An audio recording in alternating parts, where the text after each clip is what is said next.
Muy buenas tardes a todos y todas, espero se encuentren bien.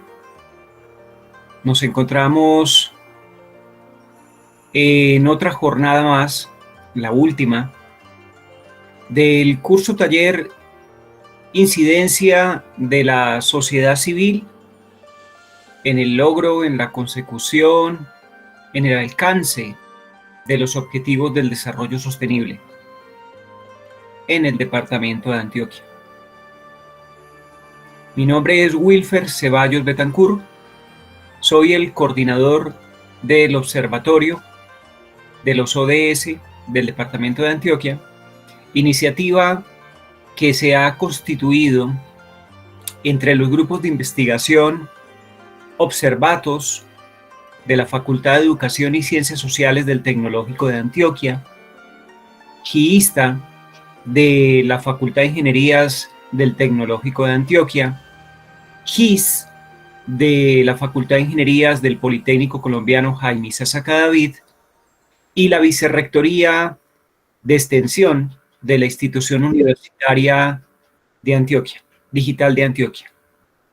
Somos un equipo de trabajo que venimos desarrollando este observatorio como una extensión de la responsabilidad social universitaria centrada en el modo 3 de producción de conocimiento, es decir, el modo que nos demanda que las comunidades empiecen a vincularse con diferentes frentes de acción.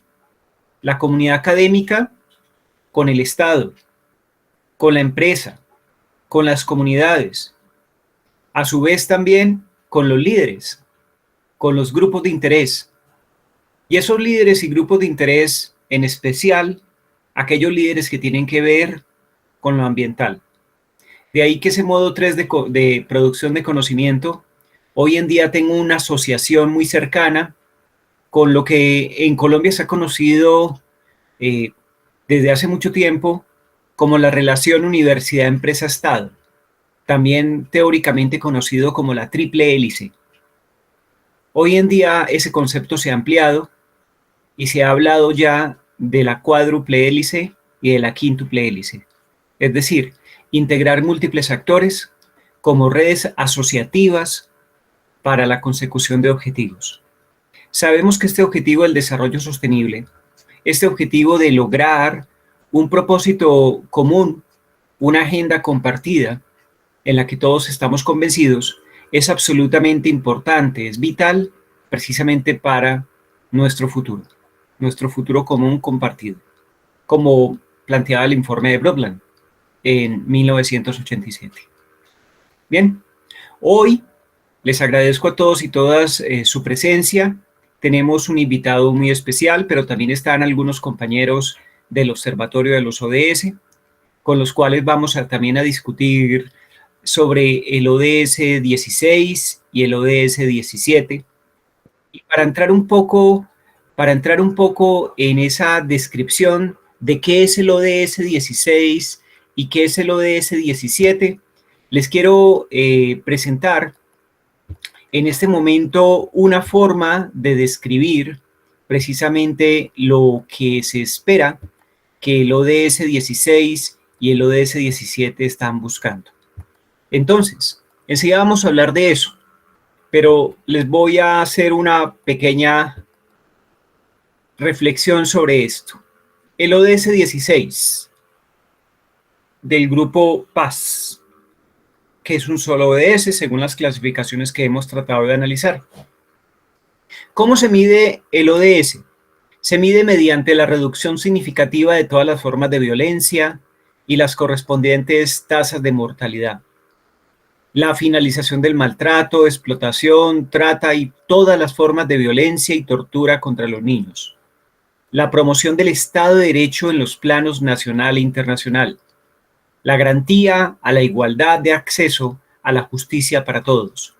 La reducción significativa de corrientes financieras ilícitas, armas ilícitas y la delincuencia organizada. La recuperación y devolución de los activos robados. La reducción de la corrupción y el soborno.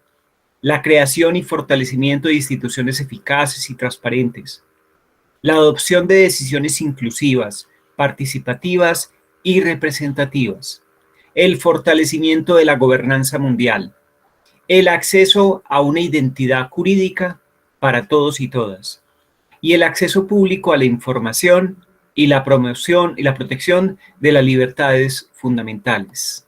Así se mide a nivel internacional desde la ONU el objetivo 16.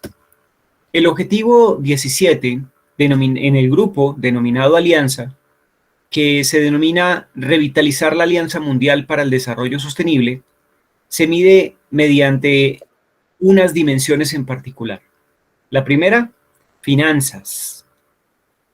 En finanzas, mediante la movilización de recursos internos para mejorar la capacidad nacional para recaudar ingresos fiscales y de otra índole. El cumplimiento de los compromisos en relación con la asistencia oficial para el desarrollo. La movilización de recursos financieros adicionales. La ayuda a países en desarrollo a lograr la sostenibilidad y la aplicación de sistemas de promoción de las inversiones. En tecnología, mediante la cooperación regional e internacional, norte-sur, sur-sur y triangular, a su vez, en materia de ciencia, tecnología e innovación, y el acceso a estas y al desarrollo de tecnologías ecológicamente racionales, y a su transferencia y divulgación y difusión en países en desarrollo en condiciones favorables. A su vez, encontramos que también se mide este objetivo mediante la creación de capacidad. Capacidad que se mide mediante el aumento del apoyo internacional para realizar actividades de creación de capacidad eficaces y efectivas en los países en desarrollo. Comercio, mediante el aumento de un sistema de comercio multilateral universal, basado en normas, abierto, no discriminatorio y equitativo, un aumento de las exportaciones de los países en desarrollo y el acceso a los mercados libre de derechos y contingentes de manera duradera para todos los países menos adelantados. Y por último, en cuestiones sistémicas, como por ejemplo, en cuanto a coherencia normativa e institucional, el aumento de la estabilidad macroeconómica mundial, la coherencia de las políticas para el desarrollo sostenible y el respeto al margen normativo y al liderazgo de cada país. En cuanto a alianzas entre múltiples interesados, la mejora de la Alianza Mundial para el Desarrollo Sostenible mediante el intercambio de conocimientos y de recursos financieros y la promoción de alianzas eficaces en las esferas público-privada y de la sociedad civil. En cuanto a datos, supervisión y rendición de cuentas, el mejoramiento en el apoyo a la creación de capacidad para el aumento y la disponibilidad de datos oportunos, fiables y de gran calidad, así como el aprovechamiento de iniciativas existentes para elaborar indicadores que permitan medir los progresos en materia de desarrollo sostenible. Alguien dirá, pues que muchos de esos temas son más del espectro internacional, son más del espectro de la alta gerencia a nivel gubernamental. Pues efectivamente es parcialmente cierto lo que está diciendo, pero también hay que entender que los gobiernos de las diferentes alcaldías o de los diferentes territorios de las regiones, pues efectivamente también tienen su gobernanza. Y esto implica a su vez tener un tratamiento específico con lo que se debe lograr en cada ODS. Para eso están los planes de desarrollo. En el caso, por ejemplo, del departamento de Antioquia, el plan de desarrollo del año 2020, aprobado por la Asamblea Departamental, efectivamente contiene cada uno de sus planes, programas y proyectos, las diferentes iniciativas que aquí se están planteando. Pero si llegamos al plano específico territorial, encontramos que cada una de las alcaldías tienen sus propios planes de proyectos, sus planes de desarrollo, aprobados por los consejos municipales, que a su vez integraron con sus recursos limitados, en algunos casos, algunas de esas iniciativas en torno a los ODS. Todo articulado, todo sistémico y también aprobado, comprendido interiorizado y obviamente en muchos de los casos cogestionado con la sociedad civil. Entonces, este curso precisamente nos debe permitir ir comprendiendo ese conjunto de elementos porque efectivamente lo que nos interesa es formar esa capacidad académica, capacidad intelectual, pero también esa iniciativa de la sociedad civil para intervenir, para participar, para co-crear con las comunidades, con las universidades, con las diferentes entidades del Estado para sacar adelante efectivamente los proyectos de nación.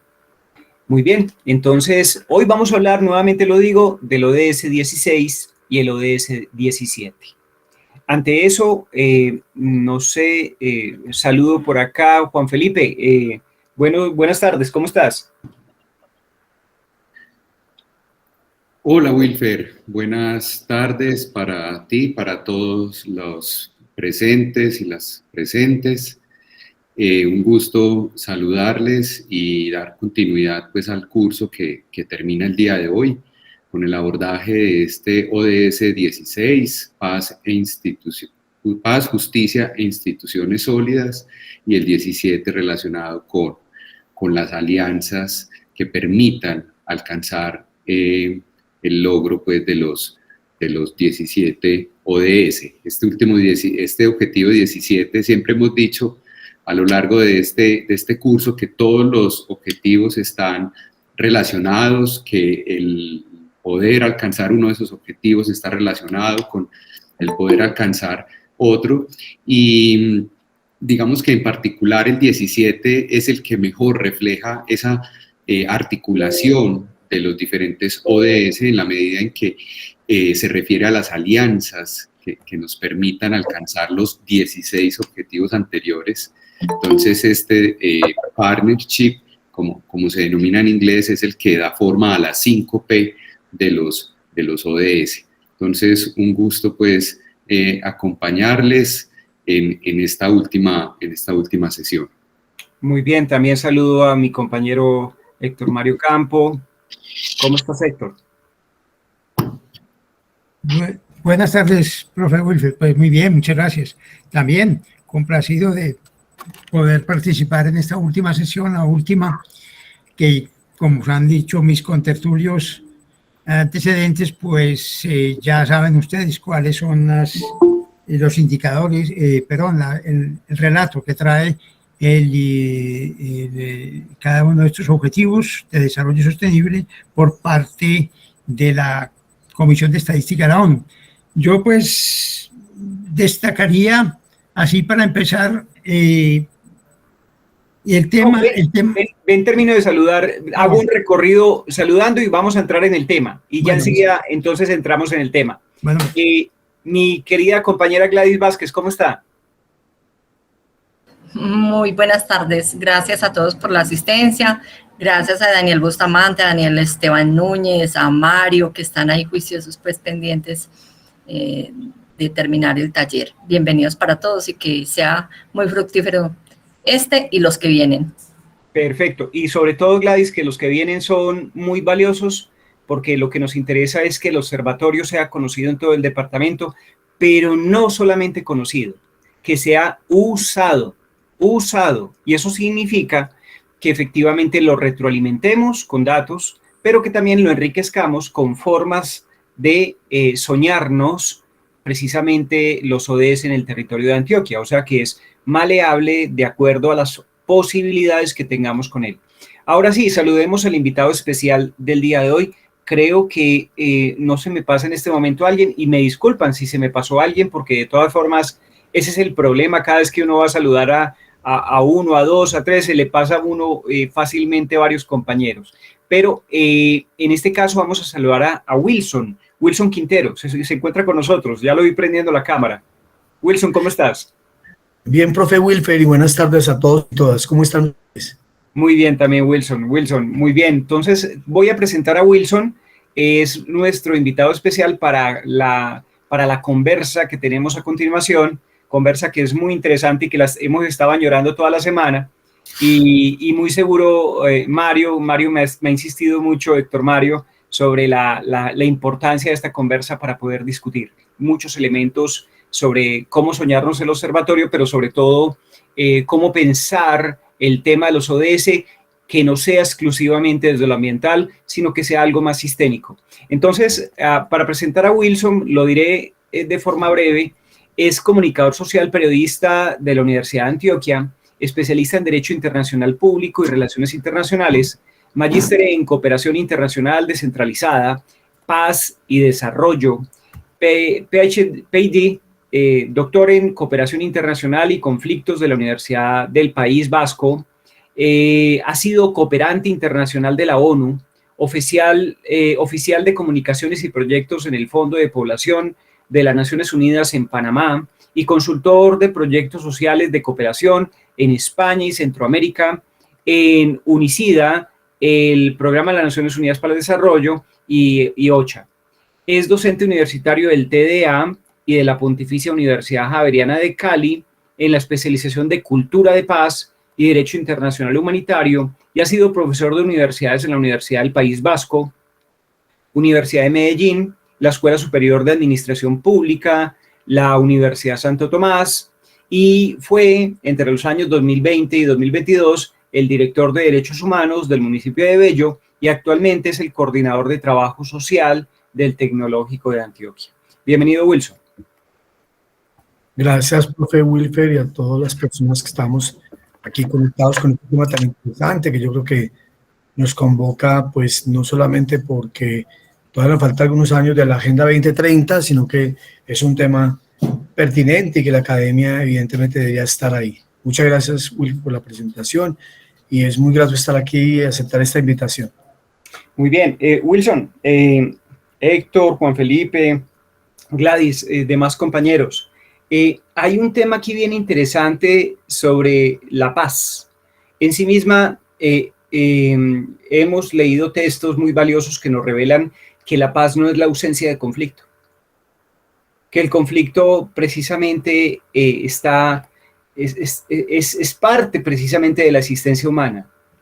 Si entonces la paz no es ausencia de conflicto, ¿cómo hacemos para hacer un tratamiento y minimizar un poco la conflictividad de los territorios que estamos viviendo en nuestro departamento? Sobre todo que son conflictos que están muy ligados no solo con los intereses propiamente históricos de la guerrilla, que son una defensa de ideales específicos, sino intereses también territoriales que pertenecen a múltiples actores o intereses más bien por asuntos de carácter ilícito como las drogas o como la producción de otro tipo de economías que son ilegales. ¿Cómo hacer el tratamiento o la paz si normalmente en nuestros territorios el conflicto es incesante y nos tiene agobiados desde hace tantas décadas? Principalmente cuando hablamos de Colombia, hablamos de un país en violencias. Y cuando hablamos de Colombia, Antioquia es un ejemplo de esas violencias. ¿Cómo hacemos allí?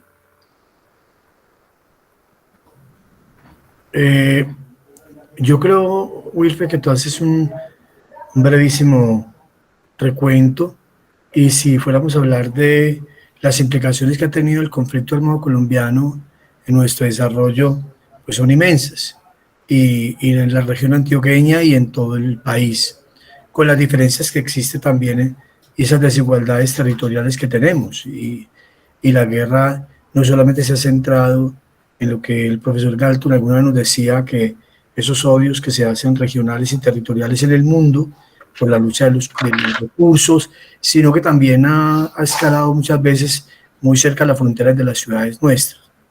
¿Cómo hacer en este momento? Es complejo, pero yo creo que Colombia es un país que tiene una tradición también fuerte en análisis de conflictos. Uno puede ver que el documento final que el Instituto Kroc nos ayudó también a elaborar en el acuerdo con las FAREP, por ejemplo, era un documento que también tenía que ver con ese recorrido que se había hecho en muchos momentos de la historia de Colombia. O sea, yo creo que eso es un punto a favor.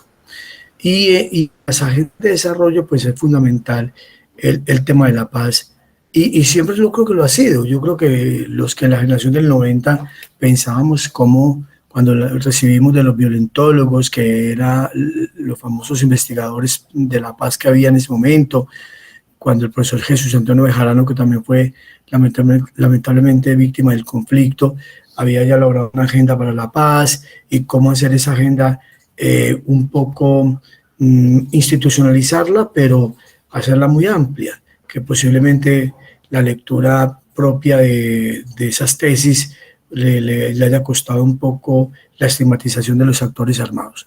Pero creo que ahora es una muy buena oportunidad cuando hemos pensado ya seriamente en varios aspectos que tienen que ver con esa paz. Tú decías ahora, ¿no? La paz que se plantea muchas veces o que se había planteado era una paz que era casi un territorio sin conflictos, y eso es muy difícil en cualquier parte del mundo, eso no se puede dar. La escuela del Instituto de Paz, por ejemplo, de Granada, que viene trabajando ese perfil de las conflictividades y las paces, yo recuerdo que ahí lo que se decía era que había que trabajar era siempre la transformación de los conflictos y tratar de cada vez disminuir los conflictos armados y las violencias armadas, que es básicamente, yo creo que es una tesis fundamental para entender. Los conflictos sociales permanecen y permanecen todavía incluso como causas de los conflictos armados en muchas ocasiones. Es lo que en algún momento, sin hacer aquí ninguna a uno de los senadores importantes del país, que nos hablaba de pensar en que las raíces del conflicto puede que no se solucionen con un documento o un acuerdo, porque habrá que trabajar durante generaciones para ello. Básicamente, yo creo que lo que se ha hecho a nivel internacional cuando analizamos diferentes conflictos en el mundo es eso. Una cosa es que lleguemos a tener ciclos de violencia que se vuelven muy arduos y que terminan desgastando la sociedad y haciendo un daño enorme a los derechos humanos y al derecho internacional humanitario, y que ya nuestras nuevas generaciones, la gente que será la gente que decide en la política, incluya la paz como esa cultura de paz o de paces en los temas de planes de desarrollo, en los planes estratégicos, porque eso es lo que hay que hacer. Es decir, no como un asunto de instrumento político, sino como una realidad. Entonces, lo que tú dices yo creo que es muy cierto, el hablar de esas paces, de esos conflictos que persisten, pero que hay que trabajar mucho, sobre todo en la no violencia, en las acciones que mucha sociedad colombiana viene haciendo desde hace mucho rato. Wilfer, yo creo que hay muchos movimientos importantes que vienen trabajando el tema de la no violencia, de las acciones pacíficas, de eso que yo creo que organizaciones que hay en Colombia muy importantes. Y la academia, obviamente. Yo creo que ese es un primer paso, al menos hacer esa primera reflexión.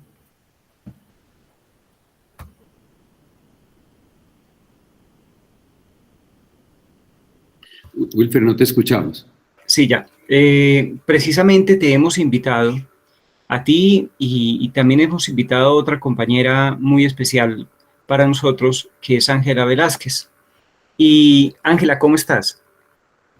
Muy bien, muy bien. Muchas gracias por la invitación, Wilfer. Gracias. Ángela, te repetimos la misma pregunta o te reiteramos la misma pregunta que le hemos hecho a Wilson. Y es, precisamente encontramos que los territorios del departamento de Antioquia están muy ligados a unas violencias que se han perpetuado en las décadas. Y esas violencias en muchos casos están ligadas a intereses económicos, territoriales, hegemónicos, donde hay unos grupos de interés muy particulares, y efectivamente es allí cuando encontramos el principal problema para hallar una paz estable y duradera, si se quiere, o para encontrar al menos un nicho de acuerdos colectivos para conseguir al menos una paz que se pueda conseguir. ¿Cómo hacer en el departamento de Antioquia para lograr cumplir este ODS 16, que es el más complejo quizás en desafíos que Colombia y que el departamento de Antioquia puede llegar. ¿Cómo hacemos ahí con este ODS 16 para cumplir con Antioquia? Gracias, Wilfer. Muy bien, bueno, muy buenas tardes. Yo pienso que ahorita tenemos una coyuntura muy valiosa e importante. Es un momento donde hay voluntades desde diferentes lugares. La academia también se lo está pensando. Y bueno, cómo poder confluir en esas reflexiones. Yo pienso también como, de alguna manera, por mi tradición desde la antropología social, desde el trabajo social comunitario, es fundamental volver a los territorios. Ya hay mucho que se ha escrito. Si volvemos a lo que ya se ha hecho desde el Centro de Memoria Histórica y todo lo que han hecho las universidades en recuperar qué ha pasado en los territorios, yo creo que hay un mapeo significativo de la realidad de estas comunidades tradicionalmente campesinas. Tenemos que volver entonces a mirar ese término del campesinado, de entonces cómo esas personas que han sido desplazadas o que están habitando estos territorios, que ya son áreas naturales protegidas, que están dentro de una figura jurídica que también entra en tensión con esos modos de vida tradicionales, y desde ahí entonces cómo podemos empezar a conciliar, a escuchar, a valorar sin excluir o a veces sin dejar que estén ahí, pero ya sin derechos, sin posibilidades de participar, de incluirse, invisibilizando también muchas veces a las poblaciones que están en estos territorios ya de reservas, de conservación, porque son comunidades que tradicionalmente han estado allí, pero de un momento a otro ya hay unas lógicas, hay unas limitaciones, hay unas leyes, unas normas jurídicas que ya les impide hacer unos usos que antes hacían sobre su territorio, ¿cierto?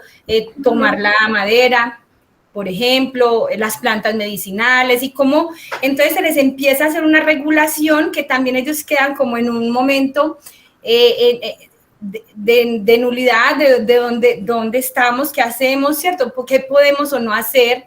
Y desde ahí se empieza también una especie de violencia, una violencia simbólica, una violencia también física, estructural, porque hay una negación de ciertos derechos en pro de un bien colectivo, se supone, ¿cierto? Que a veces se sobrepone también sobre las necesidades que tienen las comunidades.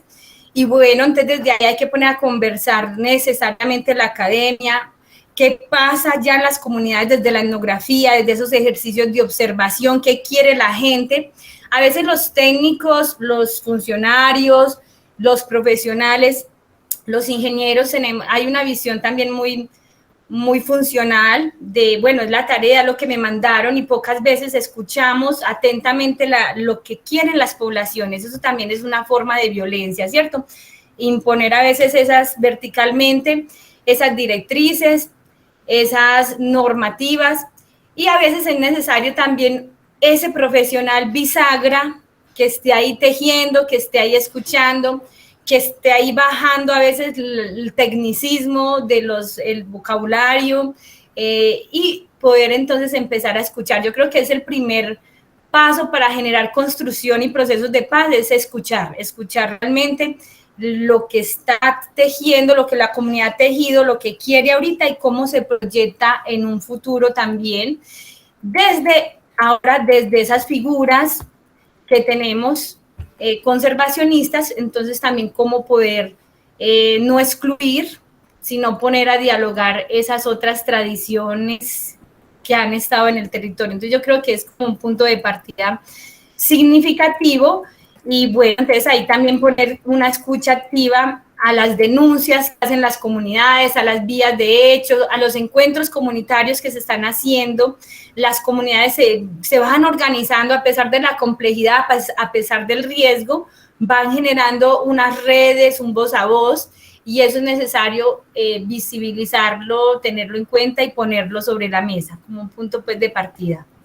Excelente, Ángela. Yo quisiera que Mario nos presentara su versión preliminar sobre la relación sostenibilidad-derechos humanos.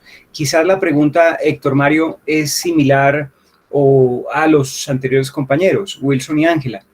Héctor, tu visión sobre la posibilidad de lograr una paz en nuestros territorios de acuerdo a la complejidad con la cual hemos vivido y de acuerdo a nuestra historia tan dificultosa, tan violenta, precisamente, que nos lleva a pensar con una especie de negativismo sobre que esa paz la podamos conseguir en alguna oportunidad. Tu visión sobre al respecto que has logrado tejer, ¿cómo es? Sí, pues yo parto aquí de un lema que ha sido símbolo de toda esta agenda: lo local y lo global, lo global y lo local. Es decir, las cosas en el mundo, esos objetivos, esas metas globales, esas metas del desarrollo sostenible, son metas globales, ya lo acabo de decir. Las metas que tienen validez para todo el globo, para todo el planeta Tierra. Pero esas metas no van a poder ser desarrolladas si en lo local no nos movilizamos. Y no nos movilizamos en el sentido de tener una estrategia bien desarrollada y coordinada y enfocada en los objetivos del desarrollo sostenible. En torno a eso y digamos, yo lo he insistido muchas veces, estas metas están muy bien pensadas, estos objetivos, se ha hecho por un grupo de estadistas de la ONU, los más expertos, y están bien pensadas en todos y cada uno de los puntos de los indicadores y de las metas. La dificultad entonces estaba, y el quid de la cuestión estaba en la contextualización o territorialización de estas metas. En cuanto al ODS 16, sociedades y comunidades más justas, más sólidas, pues en Colombia es precisamente un tema duro, y precisamente por eso es que una lectura de los ODS desde los derechos humanos debe empezar por el objetivo de desarrollo sostenible número 16. ¿Cómo crear entonces sociedades más sólidas, más justas, más democráticas? Y yo pienso que este es un tema que hay que abordarlo desde la creación de capacidades. Pienso que el problema que tuvo aquí nuestro continente mucho tiempo fue unas políticas de desarrollo venidas de Estados Unidos, promovidas por USAID, la Agencia Americana de Desarrollo, que eran hechas de arriba a abajo. Y como ya lo he dicho en la sesión inaugural, creo que incluso fue que lo dije, con los objetivos de desarrollo sostenible se trata de otra visión del desarrollo. Otra visión del desarrollo que por otra parte la ha venido implementando la Unión Europea aquí con los laboratorios de paz, el primero y el segundo, para Colombia, ¿cierto? Que son laboratorios, es un trabajo con las comunidades. Y es ahí, precisamente, el trabajo en laboratorio, poner los laboratorios de paz como el ejemplo, ¿cierto? Que se ve que hay otra visión de desarrollo en estos ODS, una visión de desarrollo desde abajo, desde las soluciones basadas en naturaleza y en la comunidad. Y entonces se trata evidentemente de ir y escuchar en la comunidad y crear capacidades. Crear capacidades para la ONU también es crear capacidades de registro. Y si ustedes leen el reporte nacional voluntario de Colombia, el último, el que es visible, el de 2021, ¿cierto? El tercer reporte nacional voluntario, que para mí es muy valioso porque pues, es una información de última mano de cómo vamos en relación a los ODS, ¿cierto? Pues ahí podemos advertir que el ODS, que estamos más atrasados en datos. Son estos dos que estamos tratando hoy, el ODS número 16 y el ODS número 17, sobre todo el 16. Son ODS que hay pocos datos en Colombia. Y entonces debemos partir para la ONU, esto es vital, que se capacite a las comunidades, ¿cierto? Y también no solamente es a las comunidades, también a los organismos oficiales, a los que hacen los planes de desarrollo municipal, planes de desarrollo regional y el mismo plan de desarrollo nacional. Porque esto fue un acuerdo ya, esto fue un acuerdo del país, un compromiso del país, ¿cierto? Con la Comisión de los ODS, cuando Colombia firmó, firmó esta alianza por los ODS. Entonces se comprometió a crear unas capacidades estadísticas para poder evaluar cómo vamos, ¿cierto? Y entonces ahí pues se puede notar que hay un atraso especial en estos ODS y necesitamos pues avanzar en eso. Yo pienso que esta nueva edición del desarrollo, pues guardo la esperanza de que lleguemos a tiempo. Yo lo decía que tenemos unos marcadores, unas bombas de tiempo activadas, que son esos límites de desarrollo que no hemos todavía logrado desactivar, esas 3 que ya fueron sobrepasados los límites, que les hablaba en otra ocasión. Entonces, no voy a insistir en ese tema, pero sí sé que esa creación de capacidades pasa, aquí ya me voy a centrar un poquitico en el ODS número, ya dije pues cuál era el problema con el ODS 16, se trata entonces voy a hablar un poquitico del 17, porque sé que mi tiempo es corto. Pero hablemos primero del 16, entonces ahorita ya hablamos del 17, ¿te parece? Bueno. Y entonces, permíteme, le hago esta pregunta a Wilson y a Ángela. ¿Cómo empezar a construir confianzas? ¿Cómo empezar a construir redes de relaciones que nos permitan efectivamente, como Héctor lo está planteando, generar nuevos datos que precisamente nos lleven a dar nuevos pasos cada vez más sólidos que posibiliten acceder a unos territorios que sean más constructivos, que sean más factibles para que se vaya logrando esa tan anhelada paz. Wilson, Ángela, ¿qué opinan ustedes? Bueno,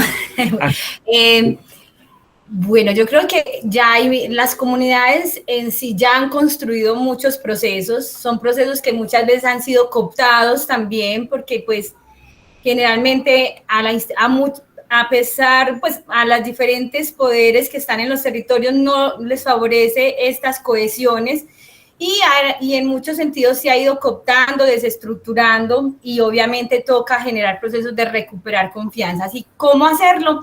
Necesariamente yo creo que eso implica un proceso de acompañamiento psicosocial integral, y para eso pues hay una implicancia de diferentes instituciones. Nos tenemos que implicar, la universidad con todo su saber se tiene que implicar, las organizaciones sociales, ONGs, tienen unas experiencias valiosas que también hay que traer, y todo eso hay que aterrizarlo al campo, ¿cierto?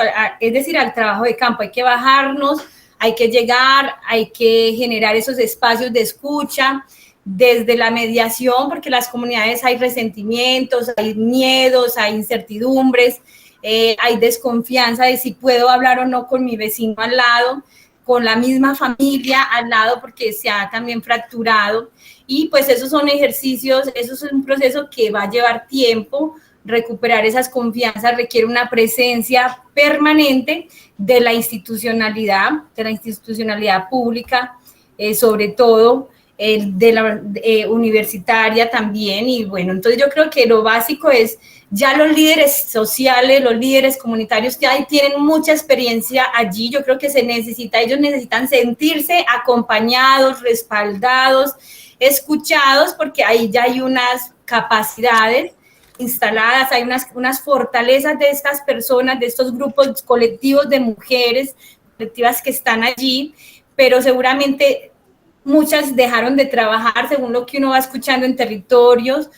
por muchas situaciones, necesidades económicas, pero también porque entre ellas ha habido dificultades, y cómo poder nosotros y nosotras desde la mediación, desde la escucha, volver a activar, que vuelvan a tomar confianza en lo que antes hacían. Entonces nos toca recuperar, hacer procesos de recuperación de la experiencia, de esa memoria colectiva.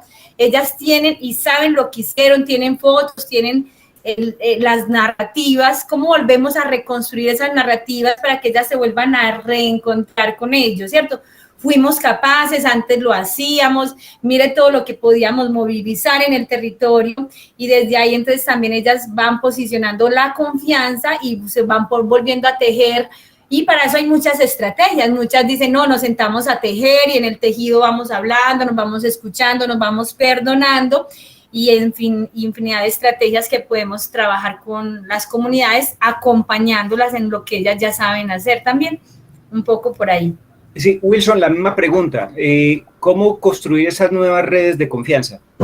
Yo creo, mira, primero recordar que justamente el año pasado una publicación muy linda que se llamaba La Verdad en Tránsito, salió uno de los textos que se llama La Confianza. De todos los textos, que es una serie hermosísima, una se dedicaba a ello, a la confianza, a la solidaridad, es decir, diferentes valores que se necesitan como el basamento de una cultura de paz. Yo estoy de acuerdo con Ángela totalmente, contigo, y seguro que con todos los que y todas las que estamos aquí, y con Mario, y es porque uno lee, que uno estudia y mira que realmente la construcción de confianza pasa por el fortalecimiento de la sociedad civil. Yo creo que los procesos realmente exitosos, que pueden llegar a ser mucho más integradores, más... ¿Wilson se nos congeló o soy yo? Ya volviste. Ya volví, qué pena. Bueno, no sé hasta dónde me escucharon. Estaba hablando de que yo creo que fuertemente hay que trabajar mucho porque la sociedad civil esté fortalecida, que esté muy fortalecida, entonces darle muchos elementos. La recuperación de la memoria, lo que dice Ángela, es básico, porque ese es el saber de la cultura y es el que puede llegar. La gente sabe cómo construir paz y la gente quiere la paz, la gente quiere vivir en paz. Los conflictos, como tú vuelvo y digo, estarán ahí, pero como un asunto que parte de nuestra propia naturaleza. Pero luego en la sociedad, de lo que hacemos en la academia, es hacer esa lectura de cómo nosotros podemos ayudar. Primero, con el ejercicio de las organizaciones que están en territorio, porque la universidad estaba ausente de esos procesos. Y sin embargo, yo recuerdo, la generación pasada nos tocaba, obviamente, estar viviendo el conflicto dentro de las aulas o dentro de los campus universitarios. Eso hay que sacarlo y la universidad ha empezado a ir afuera. Construir unidades de paz dentro de las universidades que conversen con las comunidades, que seamos capaces de establecer un diálogo real. Y en eso es muy importante, creo yo, que el apoyo que nosotros hacemos desde la academia a que la sociedad civil empiece a contarnos, a ayudarnos y a construir nuestro propio discurso con ellos. Y el discurso no es una narrativa, me perdonan, de cara a la galería, ¿no? Es íntima, es profunda. Y si eso se hace, tendremos, como decía yo antes, y en eso estaba yo escuchando a Mario, y lo comenté también, es que eso es una realidad en temas de planeación, que sea capaz de meterse los temas, no, vuelvo y repito, un asunto cosmético, sino real, que realmente reconozca el ser de lo que significan las comunidades. Uno mira en los diferentes procesos, yo estuve muy cerca del proceso que se hizo en el País Vasco y ahí se le metió sociedad civil durante 20 años. Un grupo tiene unas connotaciones completamente diferentes, pero era un conflicto, y un conflicto que pasó también por armado. Pero la sociedad civil incluso fue atacada por la misma institucionalidad, por los actores armados, en el caso de ETA, que asesinaba a concejales, que asesinaba militares, que llegó a asesinar incluso académicos, pero la sociedad civil nunca soltó ese fin de la reconciliación. Entonces, si la gente entiende que la reconciliación para la comunidad y que es una reconciliación que sale de la intimidad, de eso que comentaba Ángela, de esa memoria, de lo que ellos han vivido, de su cultura, de lo que son, con esas diferencias, uno puede hablar en términos de que si habrá políticos de la zona, del territorio, que son capaces de meter en el plan de desarrollo una visión de paz concreta. Yo he revisado frente a eso planes de desarrollo y uno ve que pusieron pilares, dimensiones en el tema de paz, pero en territorios es complejo, porque cuando eso ya tiene un qué hacer, en donde hay todavía el conflicto armado está vivo, es complejo, porque incluso choca directamente. Incluso la cooperación es tóxica ahí en algunos momentos. Pero yo creo que al menos de una manera muy elemental y sencilla, construir una cultura de paz y pasa por eso, pasa por entender que la confianza es a las comunidades de una manera muy natural, muy reconociendo de esas identidades y obviamente pues logrando que esa confianza pase por la solidaridad, por ese entendimiento muy tremendamente profundo que tienen las comunidades de donde viven. Por ejemplo, para evitar el desarraigo, el desplazamiento, ¿cómo haremos nosotros eso? No solamente que lo haga NUR o que lo haga la cooperación internacional, no, es que la gente entienda otra vez regresar al territorio cómo va a ser de complicado y de complejo, cuando todavía el territorio está con mucho dolor, con muchas heridas abiertas, en donde la memoria se ha tratado de cortar.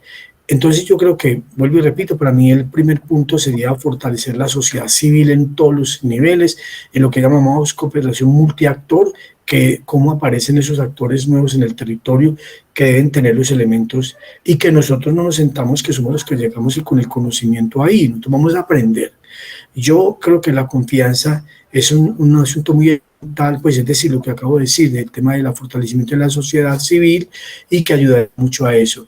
Y termino, yo creo que las experiencias, incluso en el mismo sentido que decía Ángela, uno ve las experiencias de Sudáfrica, las mujeres que durante los 27 años que estuvo Mandela en prisión, los movimientos sociales de mujeres que buscaban expresiones artísticas, que buscaban cómo interpretar el conflicto más allá del conflicto mismo y empezar a mostrar diferentes expresiones artísticas hasta que ellas fueron un elemento fundamental en la reconciliación. Pero así en el País Vasco había un grupo de mujeres que se llamaba AOCHA, que era la voz de las mujeres, las mujeres que eran las que marcaron incluso la agenda, podríamos decir, me disculpa la expresión, la agenda de género en la agenda política de negociación. Entonces, eso es darle confianza porque es darle el papel de conocimiento que tienen las comunidades en un proceso de cultura de paz y reconciliación. Muy bien, permítame avanzar. Wilson, Ángela, Mario, compañeros, compañeras, les hago una pregunta ahora a ustedes. ¿Han sentido temor? ¿Y a qué me refiero con si han sentido temor? Voy a mostrarles el observatorio. Estoy seguro que ya muchos de ustedes lo conocen. Aquí tenemos el observatorio. En la columna vertebral del observatorio aparecen las preguntas y los datos. Las preguntas y los datos. En este caso, por ejemplo, si vamos a hacer un reconocimiento de los datos, estos son los datos. Hemos visto cómo el observatorio se ha ido llenando paulatinamente y en este momento nos encontramos en paz y en alianzas. Entonces, me interesa irme principalmente a las preguntas. Cuando digo que si han sentido temor, voy a ingresar acá a las preguntas sobre el ODS 16, paz, justicia e instituciones sólidas. Pues si les hago la pregunta de si conocen planes, programas o proyectos en torno a promover la paz, pues efectivamente allí me van a responder con total sinceridad que sí los conocen. Pero si les hago la siguiente pregunta, seguramente los voy a colocar en camisa de 11 varas, como se dicen cotidianamente. ¿Ha sentido Wilson, Ángela, Héctor, Juan Felipe, Gladys, han sentido preocupación o miedo en los últimos 6 meses por la presencia de algún tipo de hecho violento en su municipio o región? Actos violentos como delincuencia común, homicidio, soborno, violencia psicológica, trata de personas, violencia sexual, desapariciones u otros. ¿Cómo podríamos calificar este tema de la percepción?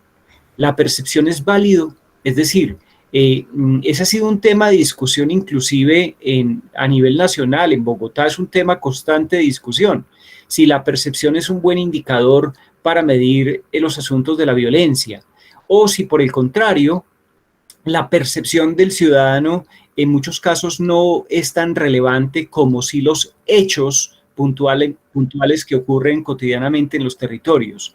Entonces, este asunto de medir la percepción sobre la preocupación o miedo sobre hechos violentos, que los hechos violentos también, como paréntesis, no solo los debemos comprender como delincuencia, sino también como tratos violentos de carácter psicológico, inclusive tratos violentos de un profesor a un estudiante, de un estudiante a un profesor, o de estudiante con estudiante, o de una empresa con un trabajador que lo despide y que ese trabajador sabe que tiene que ir a mercar y no tiene con qué hacerlo.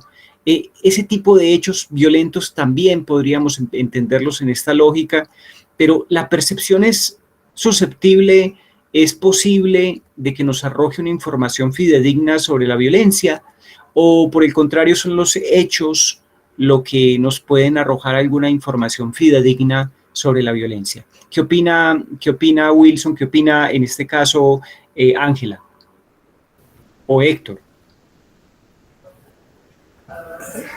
Pues yo respondo yo, a ver, la percepción, perdón, la percepción es estoy de acuerdo contigo, la percepción ayuda mucho a esa visión.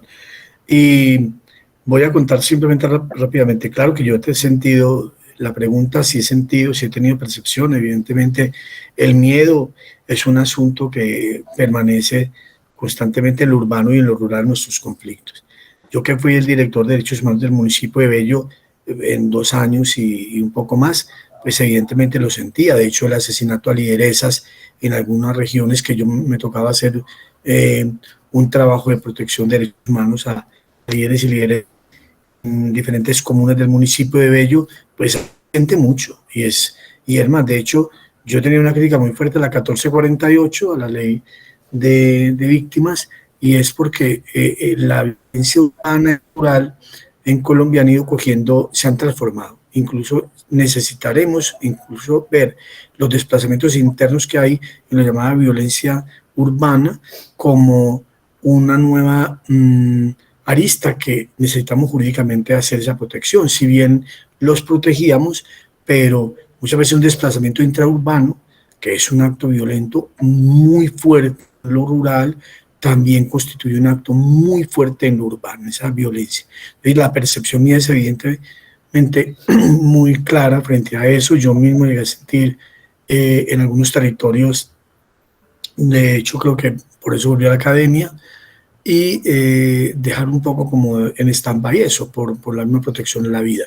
Desde ejercicios que hicimos de, lamentablemente, exiliar líderes a otros municipios, asilar o empezar el proceso de asilo de otros líderes que se tuvieron que ir del municipio, como ustedes ven que eso ha sido un asunto muy común en el país. Pero evidentemente la pregunta, tanto para quien protege a líderes y lideresas de derechos humanos, percibimos la violencia contundentemente y que en esa transformación del conflicto o esa violencia urbana ha tomado incluso, se ha tornado frente a prácticas de violencia muy similares a lo rural, por el desplazamiento, porque incluso secuestros express, el copamiento del territorio, las rentas ilegales, una cantidad de fenómenos que son evidentemente fruto del conflicto o de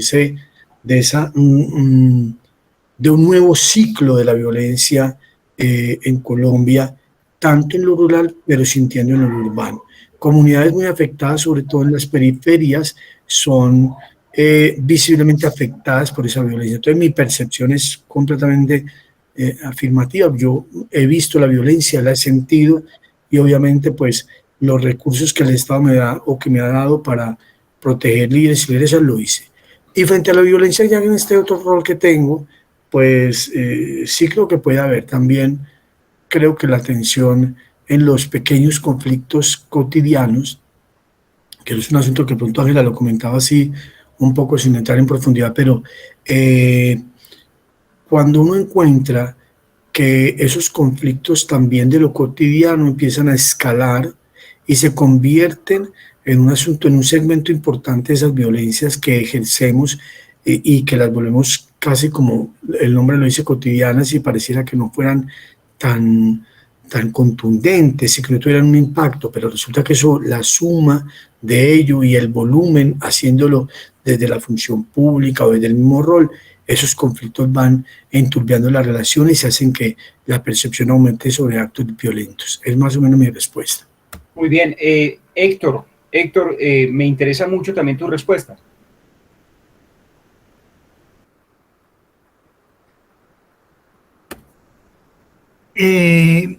Bueno, ¿cómo me repite la pregunta, profe, por favor? Sí, no, aquí tenemos el observatorio, te reitero, y es para todos y todas. He abierto el observatorio en los instrumentos que recogemos datos, pero nuestro observatorio de los ODS es un observatorio que se centra en la percepción y en el conocimiento que los diferentes actores de la comunidad tienen sobre las diferentes problemáticas en sus territorios.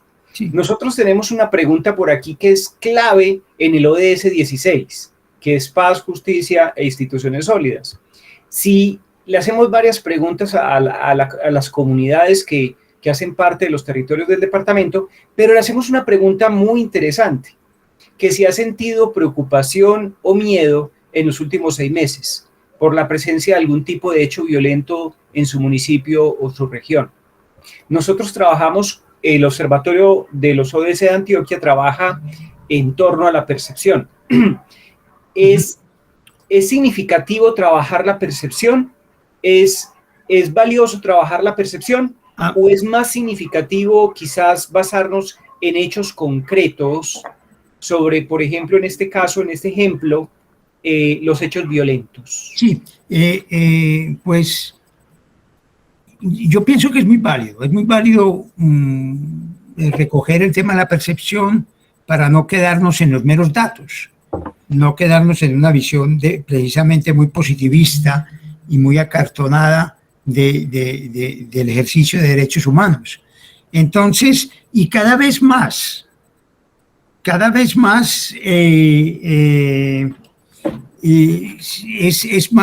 es más usado, más necesario, más usual que se trabaje este asunto de la percepción de los actores. Vean por ejemplo ustedes el texto que hoy estoy citando, el Reporte Nacional Voluntario de 2021, acelerar las iniciativas para el desarrollo sostenible, bueno, en Colombia.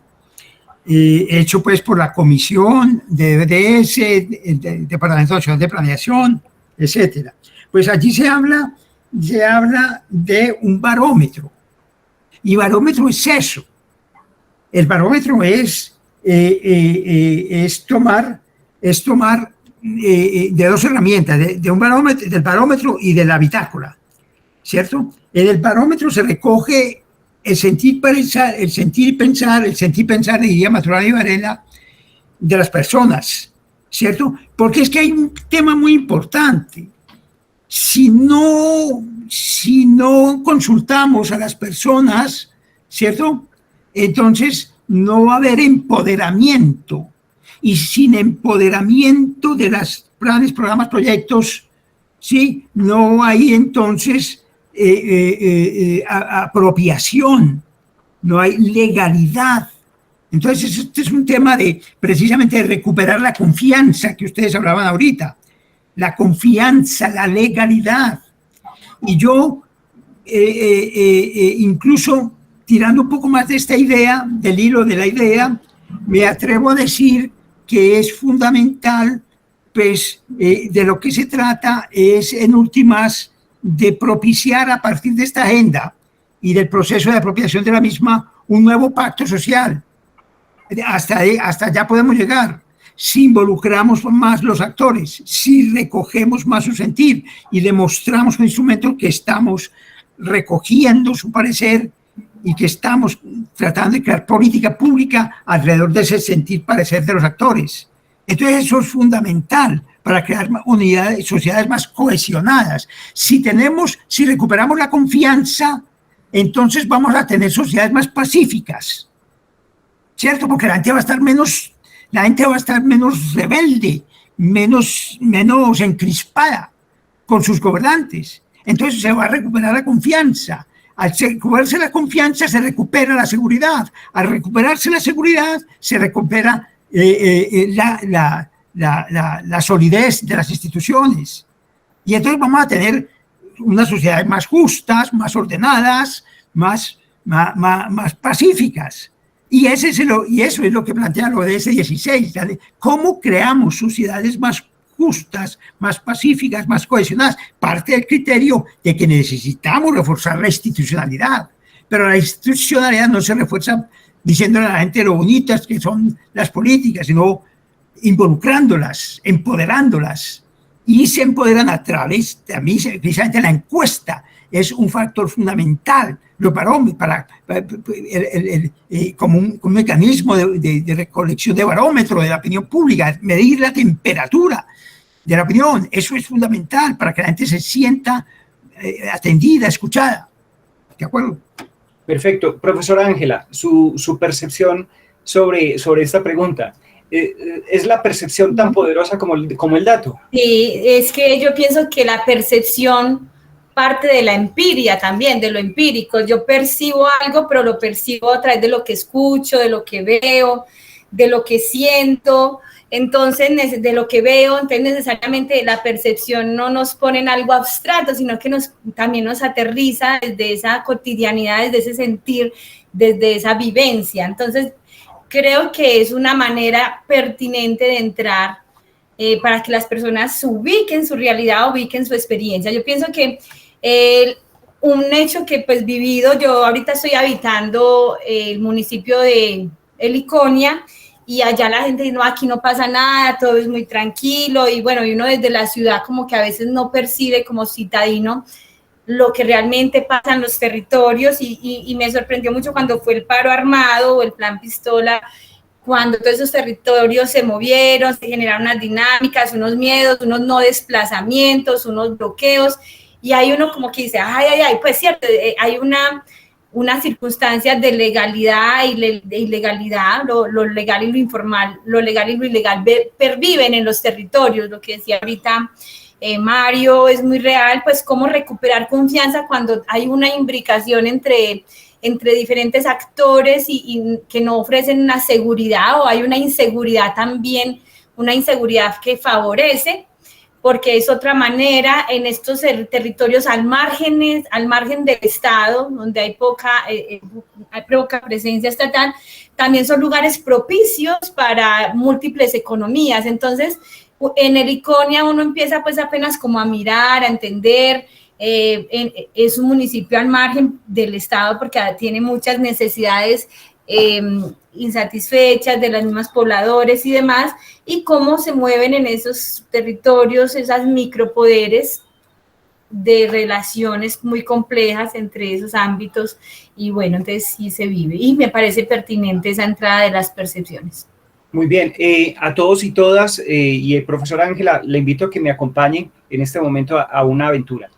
A todos y todas les pido el favor que puedan ingresar a la página web del observatorio de los ODS, efectivamente a las preguntas, que cuando ingrese a las preguntas pueda aquí loguearse con su documento de identidad, que cuando se loguee con su documento de identidad en particular pueda ingresar sus datos demográficos. Si ya los ingresó, perfecto, le va a ingresar automáticamente al formulario, y cuando ya ingresa al formulario, aquí encontramos entonces las diferentes preguntas. Aquí encontramos las preguntas en torno al ODS 16, que son preguntas en torno a la percepción que los ciudadanos y las ciudadanas deban o tienen sobre las violencias que se viven en los territorios y cómo lograrlas efectivamente. Entonces, muy importante que en la parte final, cuando hayan contestado el cuestionario, puedan dar enviar. Entonces, profesora Ángela, la invito a que hagamos aquí la búsqueda de las preguntas puntuales para alianzas. Y profesor Wilson, y profesor Héctor, y profesor Juan Felipe. Vamos a unas preguntas aquí puntualmente, ya acabé de abrir alianzas para lograr los objetivos. Nuevamente, a todos y todas, los invito a que contesten este ítem.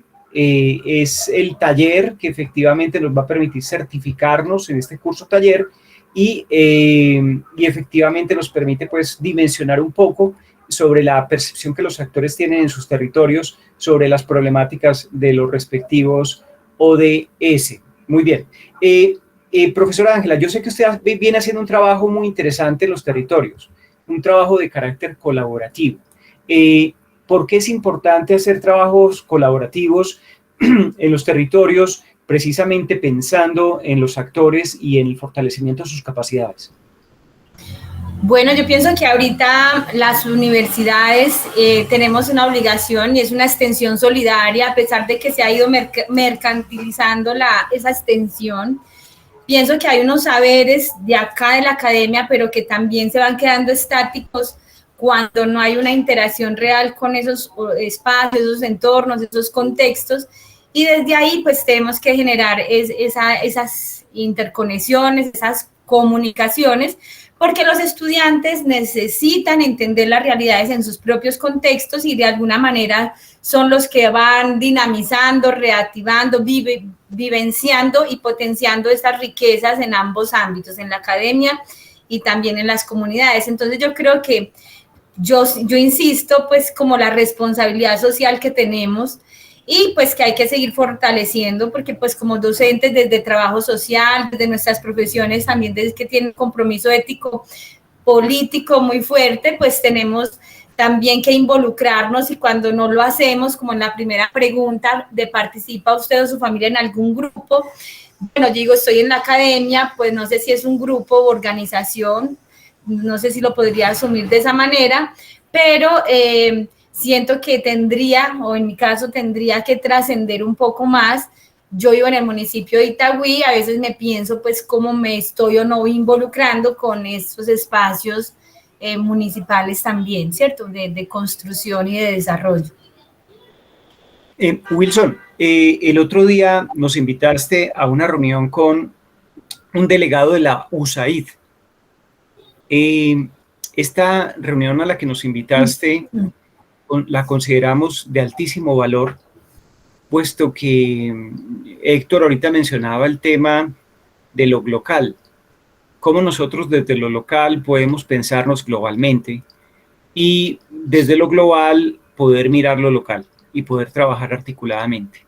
Es una referencia que hizo Héctor, pero también la otra referencia que hace Héctor es la constitución de esas redes que son tan valiosas para nuestros territorios. Tú que has tenido la experiencia efectivamente de articularte con entidades como las Naciones Unidas u otras entidades, ¿qué crees que pueden ser esos elementos que podrían ser detonantes para fortalecer esas alianzas para lograr los ODS en el departamento de Antioquia? ¿Cómo lograr detonar mucho más de forma potente, progresiva, poderosa esas redes para alianzas, para fomentar esas alianzas para lograr los objetivos del desarrollo sostenible? Mira, yo primero le quería hacer como un comentario. Cuando nosotros hablamos de las agendas, tanto la del Cumbre del Milenio como luego la de los ODS, están suscritas en el marco de la cooperación internacional. Colombia se tardó varias décadas en tener una institucionalidad que era básicamente la solicitud de la comunidad internacional, que Colombia, para poder lograr parte del apoyo que se dio no solamente al acuerdo con las FARC, sino a diferentes procesos, era necesario eso. Entonces, recordemos que la Declaración de París y el Plan de Acción de Accra son las que dan como la directriz de tener unos principios en la cooperación, que esos principios ayudarían a crear esas instituciones que podrían tranquilamente ser la base para la cooperación. Y como tema específico en el caso colombiano eran las instituciones para la paz, Por eso yo creo que ha sido muy interesante todas estas décadas en donde era necesario hacerlo. Entonces, ese tipo de iniciativas y luego de políticas públicas como las que tenemos hoy en día, que se logró tanto en el gobierno, aunque el gobierno de Álvaro Uribe Vélez intentó hacer una institucionalidad para la cooperación pensando en términos de la presidencia de la política exterior de Colombia, no hasta actualmente que tengamos una institucionalidad de cooperación que permite que el tema de paz y el tema de construir alianzas con diferentes actores, tanto en el Pacífico como en la misma región, construyeran esas alianzas. Fundamentales en las relaciones internacionales y en el tema de la cooperación, como su nombre lo indica, no puede haber unas relaciones, digamos, que no tengan una sostenibilidad en el tiempo. Por eso era importante hablar de ello. Y cuando nosotros ya creamos esa institucionalidad, muchas organizaciones sí aportaron, y ustedes ven toda la discusión, lo que ha pasado con los bonos y los fondos fiduciarios para la paz, y eso está todavía, este gobierno actual está haciendo una retrospección de qué es lo que se ha hecho, cómo se ha hecho. Lamentablemente pues va a salir casos como tan lesivos como el tema de la corrupción, que tengamos incluso un déficit en cooperación para la paz en esos fondos de paz, esos fondos fiduciarios, pero se necesita ir fortaleciendo más alianzas. Creo que el acuerdo en su capítulo final, cuando los gobiernos amigos empiezan cada uno a hacer una taxonomía de qué va a apoyar en temas de educación para la paz, en temas de restitución de tierras, en todo ese tipo de cosas, los cooperantes que en ese momento aportaron al proceso fueron muy claros y digamos que se hicieron unas relaciones muy consistentes que afortunadamente todavía hoy están, y esperemos que si se da el proceso con el Ejército de Liberación Nacional se pueda mantener eso. Entonces yo creo que es importantísimo que para poder entender esa lógica de ir extendiendo esas redes o afianzarlas, se requiere no solamente lo técnico, y en eso de pronto quisiera, no para ser muy positivista en el asunto, como decía Mario, es necesario que la sociedad civil, como en el caso de Antioquia, que tiene la Federación Antioqueña de ONGs o algunas iniciativas que tienen otros departamentos, empiecen a hablar el mismo lenguaje de esas redes que van a aportar al tema de paz. Eso es clave. Lo que tú decías con respecto al observatorio, este observatorio yo creo que va a ser muy exitoso y le damos todos los deseos para que sea próspero en el tiempo y que tenga mucha sostenibilidad, es en las relaciones y las alianzas que podamos hacer con diferentes organizaciones, por lo que comentaba Ángela, o sea, siempre un descuido enorme del entendimiento en procesos de paz y de construir redes con la sociedad. Entonces yo creo que eso es básico. Si la Federación Antioqueña de ONGs, que es una federación que tiene más o menos unas 40, 45 organizaciones que son de la sociedad civil en Antioquia, ese es un buen ejemplo de fortalecimiento, de asociatividad en temas concretos. Ellos tienen unas mesas y ese es un aliado bueno. Y luego lo que podamos hacer de la academia, pero de la mano de los actores, de todos los actores. Eso yo creo que es fundamental. Y a la pregunta que tú haces, que estoy tratando de responderla desde diferentes aristas, pues todas las relaciones que podamos tener, que hablemos el mismo lenguaje de los cooperantes, que podamos también explicar hacia dónde esa ambición que tenemos nosotros de que el tema de la cultura de paz empieza a tocarse desde el empresariado. Hay mucha literatura al respecto que se ha producido en la cooperación internacional, que es derechos humanos y empresa, derechos humanos y sociedad civil, derechos humanos y comunidades ancestrales. Yo creo que es toda una construcción de unas nuevas redes en lo que llamamos como una nueva modalidad de cooperación, la cooperación multiactor y multinivel, que permite obviamente estas nuevas relaciones. Eso hay que irlo fortaleciendo teniendo las cosas claras, como el planteamiento que tiene el observatorio, que el observatorio es claro con lo que quiere lograr y seguro que con cambios que tendremos. Las relaciones que estamos tratando de hacer nosotros desde la universidad que podamos hacer nosotros de diferentes universidades, entre nosotros, también hay que sacarlo afuera.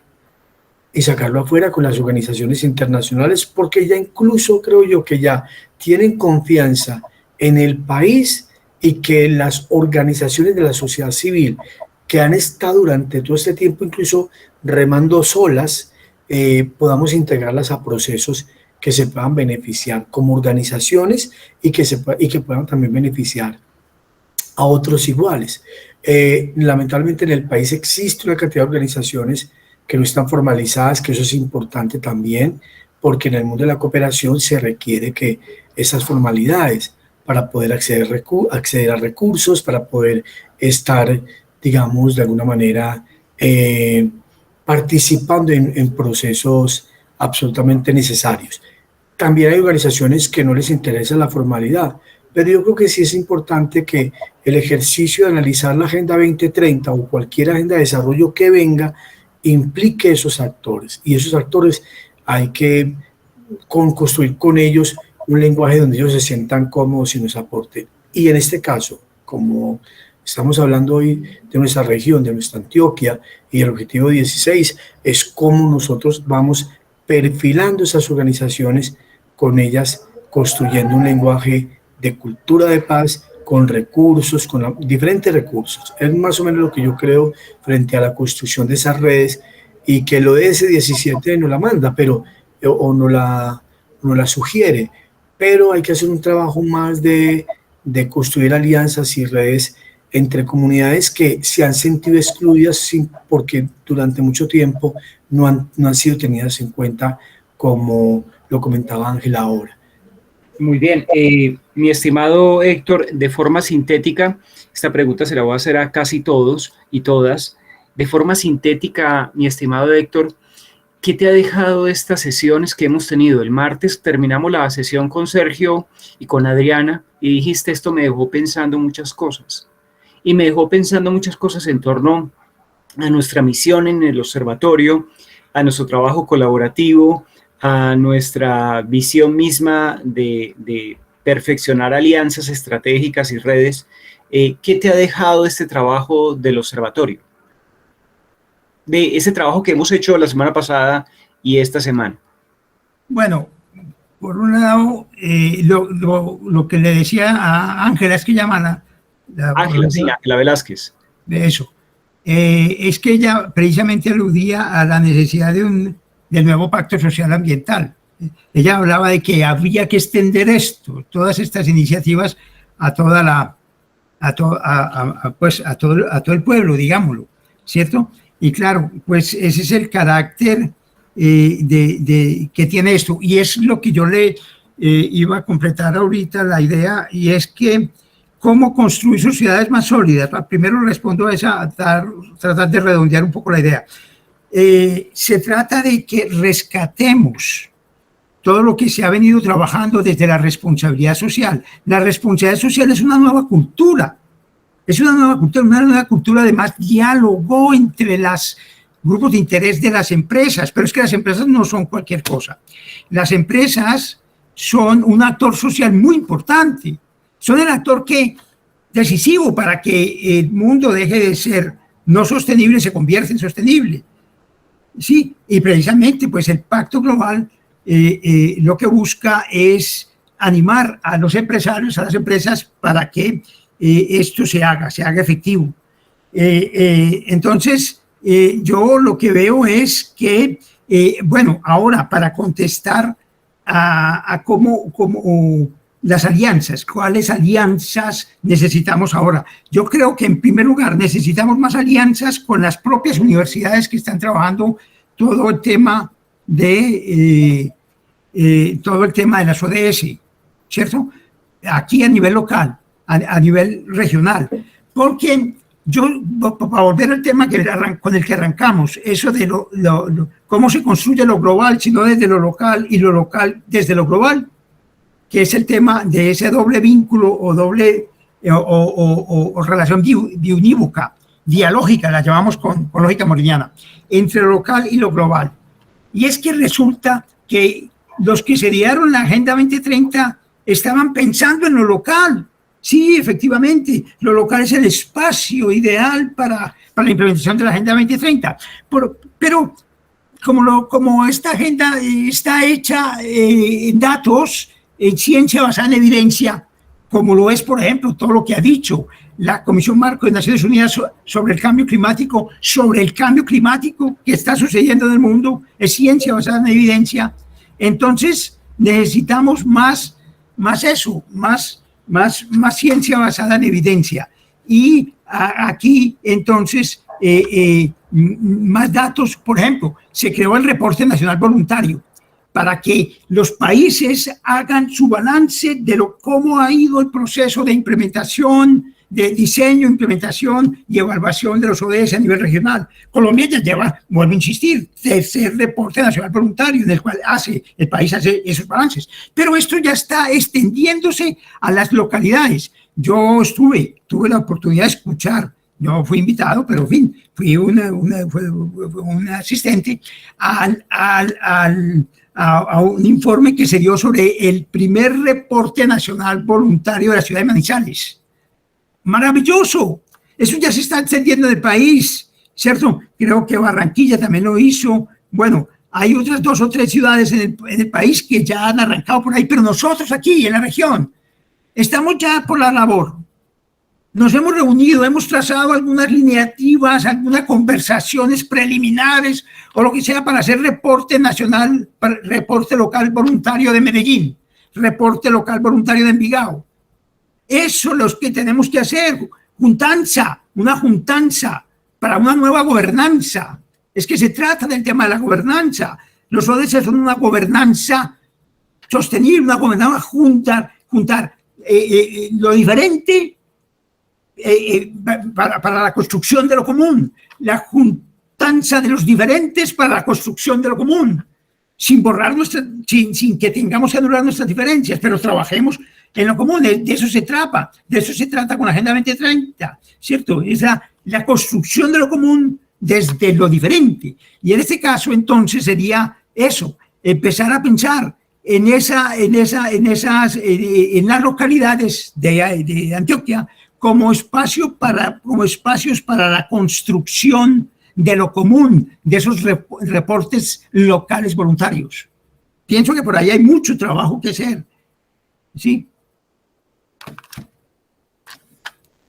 Wilfer, no te escuchamos.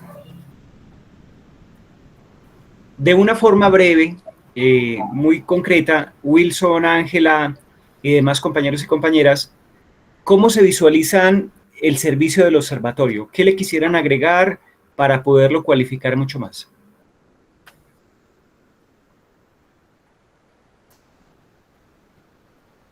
Yo creo que para mí muy importante el ejercicio pedagógico, es decir, que logremos una metodología pedagógica, porque esa ha sido la preocupación, yo creo que Will, tuya y de todos los compañeros que han estado montando el observatorio, y que podamos convertir esto en un lenguaje pedagógico para que los ODS se conviertan. Es que es la Agenda 2030 de desarrollo, entonces volver estos temas que sean digeribles, me disculpan la expresión, para poder hacer que nosotros esto lo hagamos extender en públicos, que mañana tranquilamente le podamos hablar a una lideresa y que ella nos entienda qué es el objetivo 16 o por qué el cuarto de una educación de calidad, cuando ella ni siquiera tiene como mandar pasajes para que el hijo vaya a estudiar. Entonces yo creo que un gran reto, y yo me lo visualizaría así, mejorando el tema pedagógico, que me parece súper interesante, que ya estamos haciendo este ejercicio, que es poco en el país, y que no es un asunto de expertos y de técnicos, sino que nosotros debemos empezar a hacer esa transferencia de conocimiento, pero también recibir esa transferencia de otros actores. Yo le apostaría mucho a ese elemento pedagógico, mi querido Wilfer, yo y a todos nosotros que nos interesan estos temas, porque a veces yo digo, nos quedamos en lo técnico y terminamos hablando entre unos cuantos. Y yo creo que la apuesta del observatorio tiene un elemento pedagógico fundamental, como en diferentes niveles podemos llegar a las poblaciones. Las preguntas que se hacen tan directas como tú, las vemos en los cuestionarios, pero pues somos capaces de explicarle a una persona que está en una lideresa, en un barrio o en un municipio, que ella entienda, después cuando la citen a una reunión de desarrollo, y si venga, es que esto me lo vienen hablando a mí las universidades de esta manera, con claridad, yo creo que eso es el reto pedagógico que me atrevo yo a proponer y que me lo visualizaría de esa manera, Wilfer. Perfecto. Ángela. Bueno, digamos que apenas, a pesar de que Wilfer está al ladito, todo el tiempo nos está motivando, digamos, la academia es muy absorbente, la universidad, y uno como que nunca tiene el tiempo.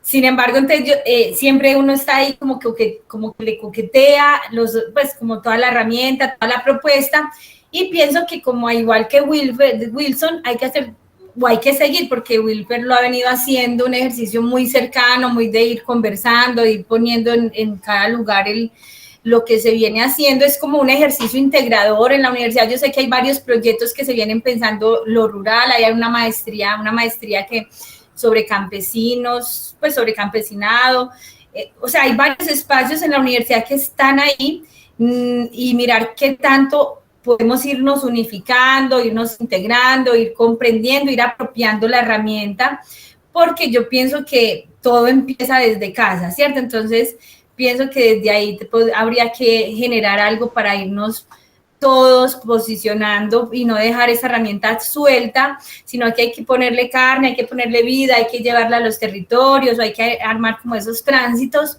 y bueno, no, entonces yo creo que es un compromiso personal, es también como prestar más escucha y sacar tiempos y negociaciones también dentro de la misma universidad, dentro de los mismos ejercicios pedagógicos que ya ustedes vienen haciendo con los mismos estudiantes y demás. Gracias, Ángela. Permíteme abrir un poco la plenaria. Daniela Segungonza, ¿tú qué quisieras ver en el observatorio y qué quisieras integrarle, qué quisieras trabajar, qué quisieras saber que allí se encuentra para seguir mejorándolo?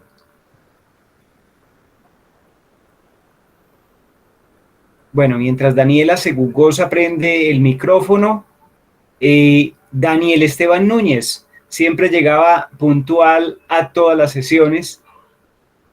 Daniel Esteban Núñez. Bueno, la invitación es a que abramos el micrófono. Daniel Bustamante Castro. No me deja activar el micrófono. Daniela Segungonza. A ver, Juan Felipe, ayúdame para activarle el micrófono. Ya.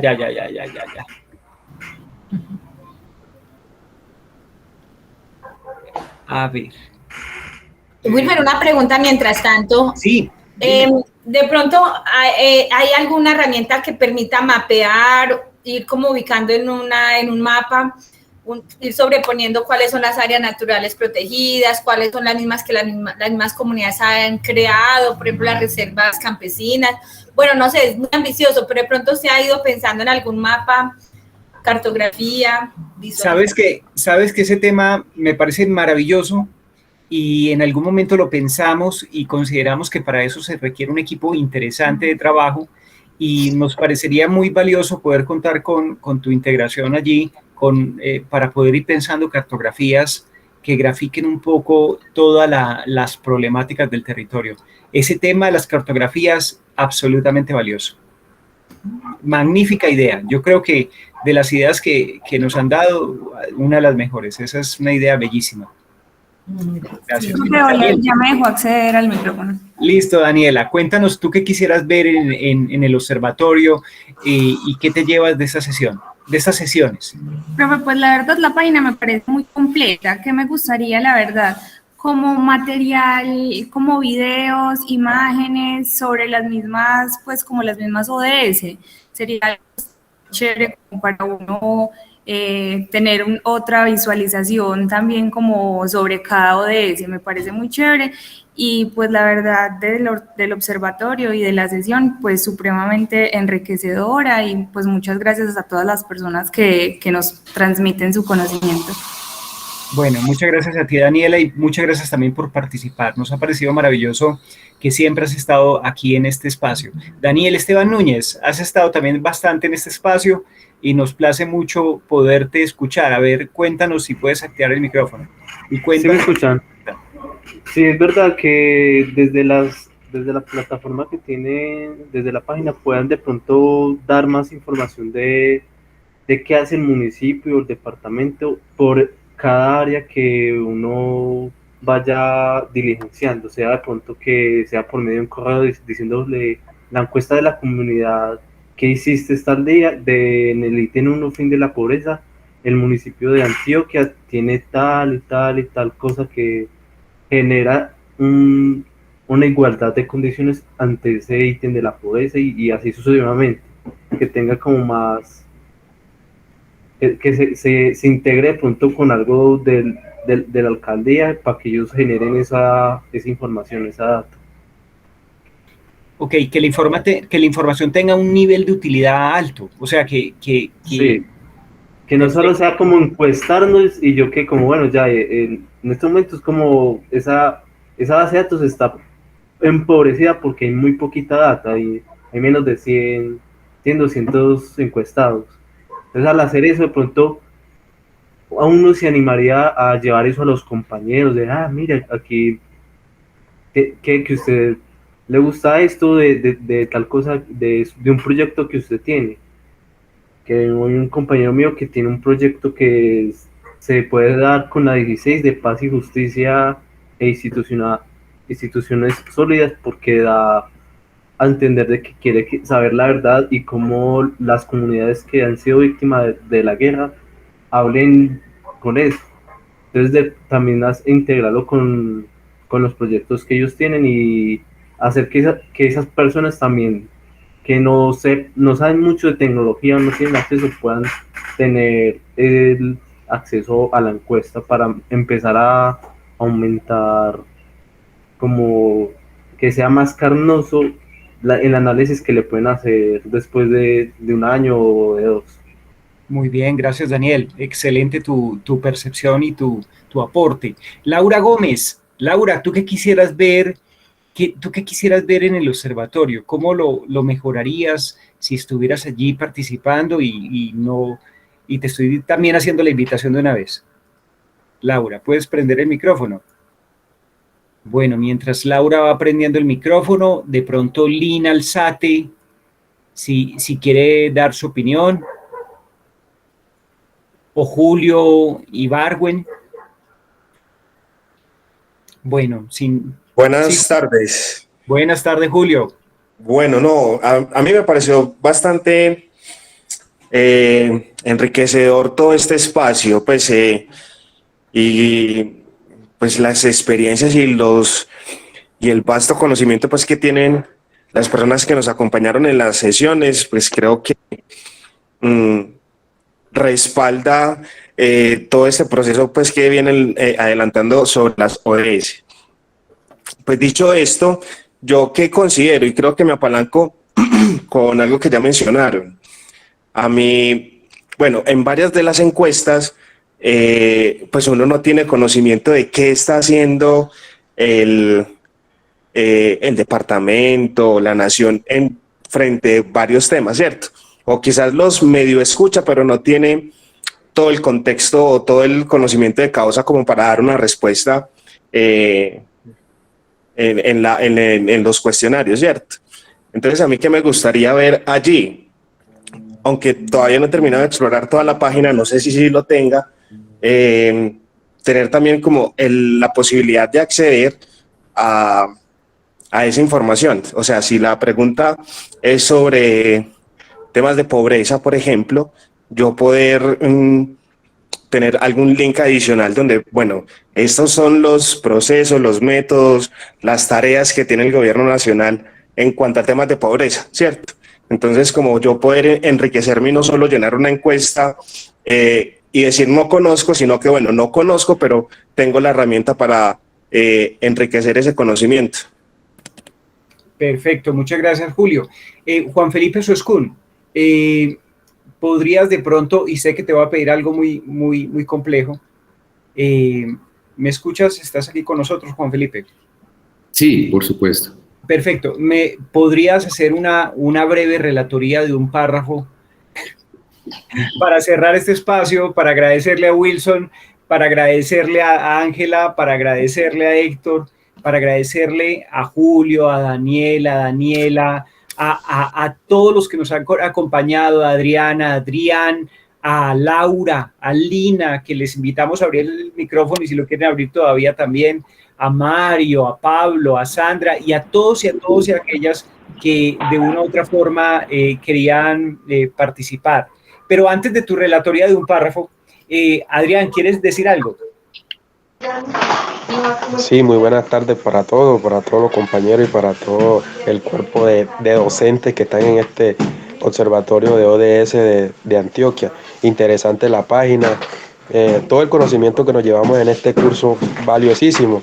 Como decía el compañero Julio, muchas veces no conocemos, digamos, los programas, porque digamos que estamos en ese proceso de crecimiento o de formación y digamos que a veces las instituciones se cierran un poco para nosotros, entonces no nos abrigan en cuanto a conocer esa información. A veces suele ser privada, pero lo interesante es que con estos ODS lo que nos tratamos es que se trata de que nos incentive para nosotros ser parte de todos esos diálogos que tienen los municipios, incluido el departamento, y por qué no, hacer parte también de todo ese cronograma que tiene actualmente la República. Y digamos que parte interesante que me gustaría en los ODS es que en el observatorio que los municipios se comprometan con los ODS, que los puedan cumplir y que suban la información en tiempo real de lo que están haciendo, de que sí están cumpliendo con el cambio climático, tratando de acabar con la discriminación, que haya igualdad de género, porque las mujeres nos están demostrando en todo ámbito que sí se puede. Entonces, digamos que ya ellas tienen derecho a que estén al mismo nivel de los hombres en lo académico, en lo profesional, en lo salarial. Entonces me gustaría que también por los municipios se comprometan con el observatorio y suban en tiempo real los logros y los alcances que están haciendo con los ODS para que el 2030 esa cifra que digamos que está un poco por debajo de lo pactado pueda subir. Muchas gracias. Muchas gracias, muy amable por tu participación. Daniel Bustamante, ¿tienes algún asunto que sugerirle al observatorio? Sí, buenas noches, pues primero que todo, primera vez que abro micrófono. Saludos y muchas gracias pues por la invitación y por la participación. Quisiera, no sé, como dar un comentario, porque la verdad llegamos a ver estos ODS a manera global con la profesora Gladys y verlo ahora de manera local, en lo que uno ve en el propio departamento de uno, en el municipio de uno, me parece muy interesante. Me gustaría dar como el comentario de la publicidad que se está dando con respecto al proyecto. Por ejemplo, este tipo de proyectos son muy interesantes, pero no siento que se le esté dando como la publicidad hacia los demás estudiantes, y no tanto, pues como dijo el otro compañero tocayo, Daniel, que uno llevárselo a los compañeros, a todo eso, pero son de la misma área de uno. ¿Cómo podemos llegar a los estudiantes que son de otras áreas? No tanto a los estudiantes, no tanto a las universidades, también a los de primaria, a gran población. Claro. Y aparte de eso, me parece muy interesante que estén utilizando las redes, las nuevas tecnologías, pero me gustaría también que se enfocara, por ejemplo, en la población que no cuenta con ellas. Por ejemplo, hay preguntas muy relacionadas tipo, ¿ha sufrido con respecto a los ecosistemas, los deslizamientos, los desplazamientos? Eso a nosotros por parte, ya somos pues de una era diferente, no nos tocó tanto, pero a los padres de nosotros, a los abuelos que no tienen acceso a internet, sí les tocó. Y ellos pueden tener una perspectiva muy diferente. Perfecto. De todas formas, te cuento, tenemos el deseo de hacer este curso taller con estudiantes de bachillerato, de secundaria. Nos interesa absolutamente ahorita en enero, febrero, hacer este curso taller con ellos en el departamento de Antioquia. Sí, ahora sí, Daniel, muchas gracias por tus observaciones, muy agradecidos y queremos que participes con nosotros. Juan Felipe, un párrafo y le damos la palabra a nuestros compañeros para cerrar de todo este proceso. Digamos que una relatoría, ¿con qué te quedas o cómo podríamos cerrar el proceso?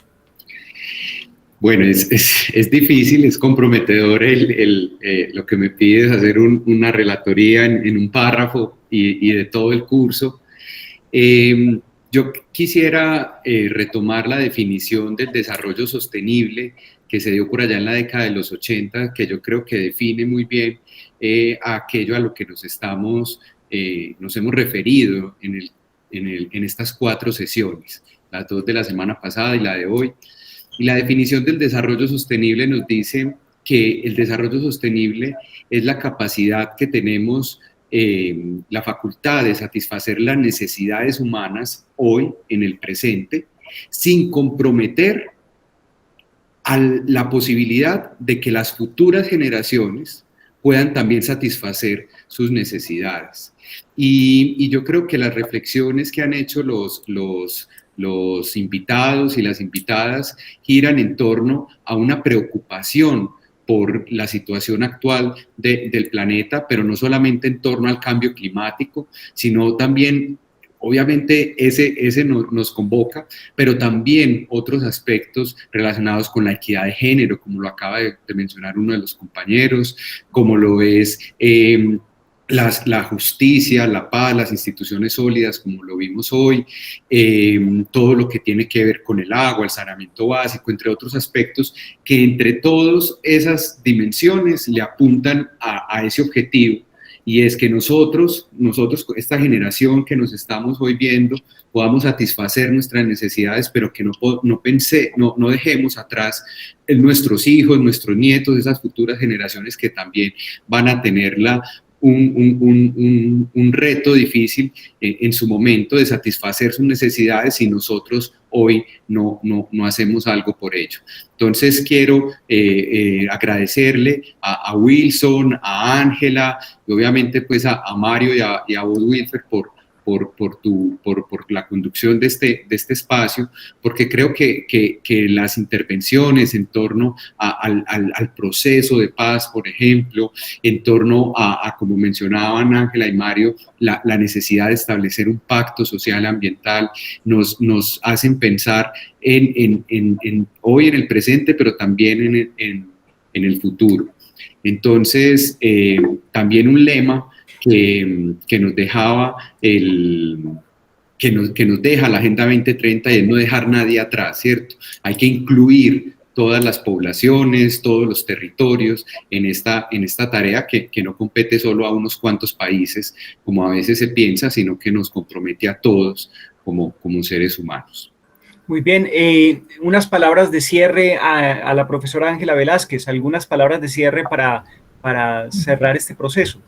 Bueno, yo me voy muy contenta de haber estado aquí, sobre todo porque hace como que la pregunta por el tema de los discursos, del cambio climático, de la crisis ambiental, pues de estar como muy alertas en que no sean discursos maniqueos que de pronto se conviertan en esas posibilidades de seguir repartiendo un poder en tanto los recursos naturales escasos, los bienes comunes, esos bienes comunes que ya empiezan como, bueno, son escasos, entonces hay que, como que una contienda donde se deja a algunos por fuera y otros sí entran en esas alianzas, otros sí entran a cooperar y muchos otros quedan por fuera, entonces como poner esas alertas realmente para no homogenizar los territorios y que realmente sea sostenible, pero desde una manera de dignificación de la vida y no de pronto de territorios que entran a la economía del mercado, tierras que entran a la economía global ambiental, pero desde una situación, se supone, conservacionista, pero detrás de ello puede haber muchas prácticas que realmente no son sustentables, pero se excusan tras ese discurso ambiental, de crisis, de cambio climático, entonces como unas alertas y pues me voy muy motivada a seguir participando de este proyecto. Muy bien, estimado Héctor, unas palabras de cierre cortas. Bueno,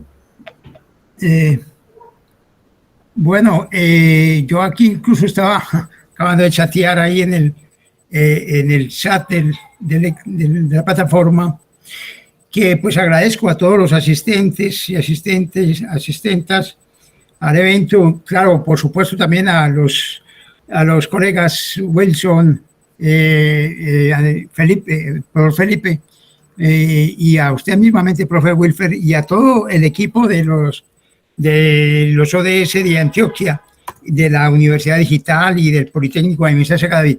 Mi presencia aquí. Agradezco y creo que me gustó mucho esta última sesión, porque no sé si incluso habría que motivarse en otras ocasiones para tratar de motivar más a la gente a que abran su micrófono y hagan sus observaciones.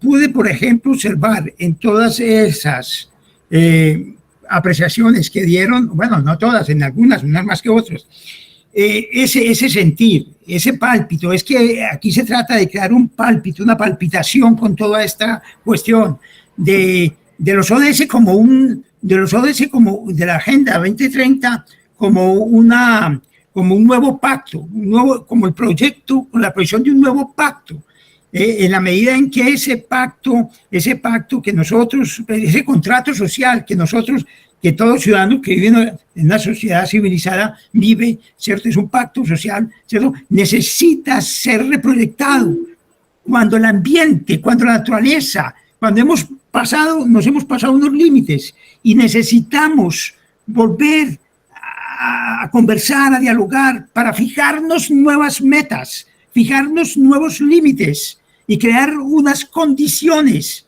¿cierto? Para crecer juntos, para construir lo común, para cuidar lo común, esa patria común, como le llamaba la patria madre tierra, como la llama nuestro gran mentor Edgar Morán, para construir esa patria común, ¿cierto? Donde todos vivamos y vivamos bien, unidos, participando desde lo diferente, pero en la construcción de lo común. Muchas gracias. Muy bien, muy bien. A todos y todas, un agradecimiento enorme. A Wilson, a Ángela, a Juan Felipe, a Héctor, pero también, evidentemente, a todos los que nos están acompañando aquí, a Daniel Bustamante, a Adriana, a Julio, a Sofía, a Adriana, a Santiago Puldarín. Si alguien se me queda por fuera, me presento enormes disculpas, pero queremos que se vinculen a este proyecto. Este proyecto no culmina acá. Cuando hablamos del curso taller, tiene una duración, pero efectivamente tenemos una serie de actividades que se vienen anexas a la vuelta de la esquina, me refiero en menos de 15 a 20 días. Tenemos unos talleres de co-creación con líderes del departamento de Antioquia, talleres de co-creación que nos van a permitir pensar el observatorio a mediano y largo plazo. Tenemos también un trabajo que pensamos continuar ahorita con los estudiantes de bachillerato de secundaria de los colegios del departamento de Antioquia. Pensamos articular el ejercicio con entidades internacionales y la invitación es que efectivamente nos articulemos. La idea que Ángela Velázquez plantea me parece bellísima las cartografías.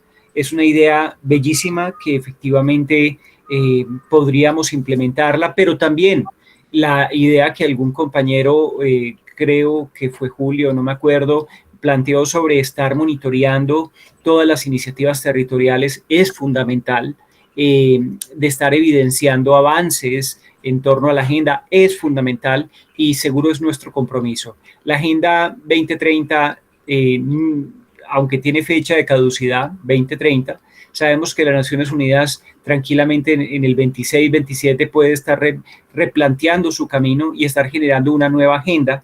Esa nueva agenda que es más decisiva, puesto que allí tendríamos unos indicadores ya altamente comprometidos en cuanto a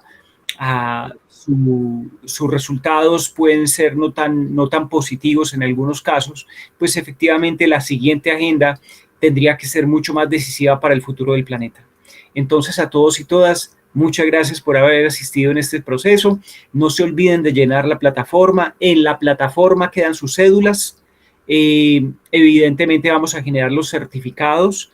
Vamos a enviárselos a todos y todas para poder estar entonces en contacto, los certificados de participación.